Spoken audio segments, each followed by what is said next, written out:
Hello বন্ধুরা, কেমন আছো? আমি শ্রীপর্ণা রায় আবার চলে এসেছি আমার গল্পের ঝুলি নিয়ে। বন্ধুরা, হিন্দু ধর্মে সাপরা কিন্তু আছে একটি বিশেষ জায়গা জুড়ে। হিন্দু পুরাণগুলিতে বাসুকি নাগ, তক্ষক নাগ, শেষ নাগ প্রভৃতি বিভিন্ন সাপের উল্লেখ পাওয়া যায়। হিন্দুরা সাপেদেরকে দেবতা জ্ঞানে পুজো করে থাকে। শ্রাবণ মাসের শুক্লা পঞ্চমী তিথিতে, কোথাও কোথাও আবার কৃষ্ণ পঞ্চমী তিথিতে পালন করা হয় নাগ পঞ্চমী।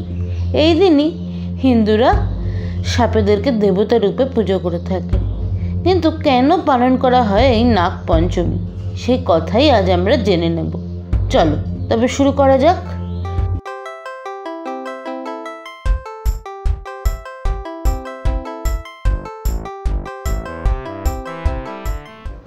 বন্ধুরা, নাগ পঞ্চমী কেন পালন করা হয় এই নিয়ে আছে বিভিন্ন রকম কথা।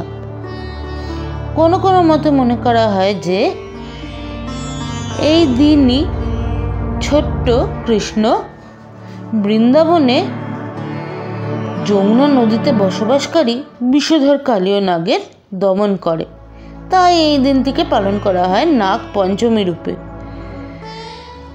আবার কোথাও কোথাও অন্য একটি গল্পেরও উল্লেখ করা আছে, সেই গল্পটি এখন আমরা শুনে নেব। বন্ধুরা, সাপেদের মাতা ছিল কদ্রু, যে কিনা কশ্যপ মুনির পত্নী ও দক্ষ রাজার কন্যা। আবার কশ্যপ মুনির অনেক পত্নী ছিল। দক্ষ রাজারই আরেক মেয়ে বিনতা, যে কিনা গরুড়ের মাতা। এবার কদ্রু মোটেই পছন্দ করতো না বিনতাকে। তাদের মধ্যে ঝগড়া সবসময় লেগেই থাকতো। সমুদ্র মন্থনের সময় উঠে আসে উচ্চৈঃশ্রবা নামের এক দৈব ঘোড়া, ধপধপে সাদা রং তার। এবার বিনতা ও কদ্রুর মধ্যে এই ঘোড়াটি কতটা সাদা তা নিয়ে দেখা দেয় মতবিরোধ। কদ্রু বলে এই ঘোড়াটি ততটাও সাদা না, তার চুলে আছে সামান্য কালো রং। কিন্তু বিনতা বলে না, ঘোড়াটি পুরোটি সাদা।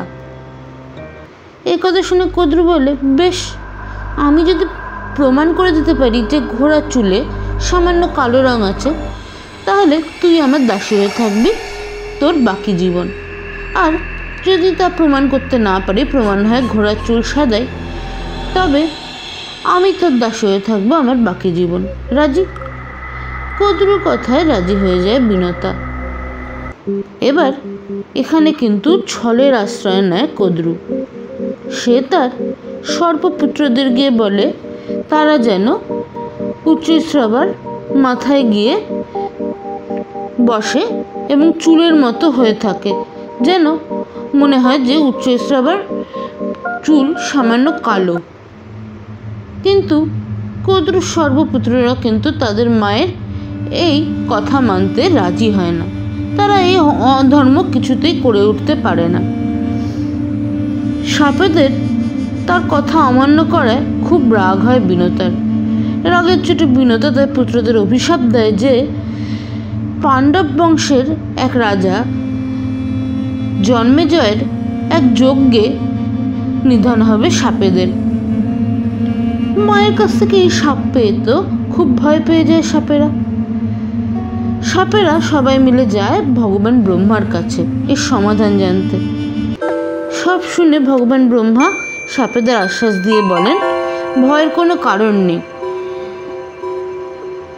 তারা যেন তাদের ভগিনী মনসার সাথে জগৎকর মুনির বিবাহ দেয়, তবে তাদের পুত্র আস্তিক মুনি রক্ষা করবে সাপেদেরকে। পরবর্তীকালে কুরুক্ষেত্রের যুদ্ধ শেষ হলে পরে পাণ্ডবদের পরে সিংহাসনে বসে অর্জুনের পৌত্র ও অর্জুনের পুত্র অভিমন্যুর পুত্র পরীক্ষিত। পরীক্ষিতের কিন্তু মৃত্যু হয় এক সাধুর অভিশাপে তক্ষক নাগের দংশনে। পরীক্ষিতের পরে সিংহাসনে বসে পরীক্ষিতের পুত্র জন্মেজয়। জন্মেজয় যখন জানতে পারে তার পিতা পরীক্ষিতের মৃত্যুর সত্যতা, তখন সে ঠিক করে প্রতিশোধ নেওয়ার জন্যে।